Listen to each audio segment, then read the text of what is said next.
আগামী দিনে আবার দুর্বল আন্দোলন করে আপনাদের পতন ঘটাবো ইনশাল্লাহ। আপনারা ঘোষণা দিন, নির্বাচন তারিখ ক্ষণ সবকিছু ডিক্লারেশন দিয়ে দিন, তাহলে দেশের মানুষ বুঝতে পারবে যে তার ওয়াদা সে পূরণ করেছে। তাহলে না হলে যদি আপনি মনে কোন রকম চাল বাধা করেন, আবার আপনার উপদেষ্টা মন্ডলীর যারা সদস্য আছেন তারা আজকে বিভিন্নভাবে পায়তারা চালাচ্ছে, একটা কিং পার্টি তৈরি করেছেন। এই কিং পার্টির কি উদ্দেশ্য? তারা প্রচার করছে তারাই নাকি আন্দোলন করেছে। না, আপনারা একা আন্দোলন করে শেখ হাসিনার পতন ঘটাতে পারতেন না।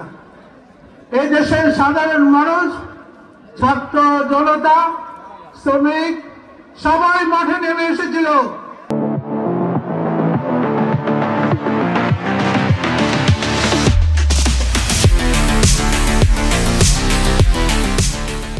এই যাত্রাবাড়িকে অবরোধ করে রেখেছিল যে এই পর্যন্ত শেখ হাসিনা এই দেশ ছেড়ে এবং পদত্যাগ করে না যাবেন, এই পর্যন্ত আমরা গণ আন্দোলন চালিয়ে যাব।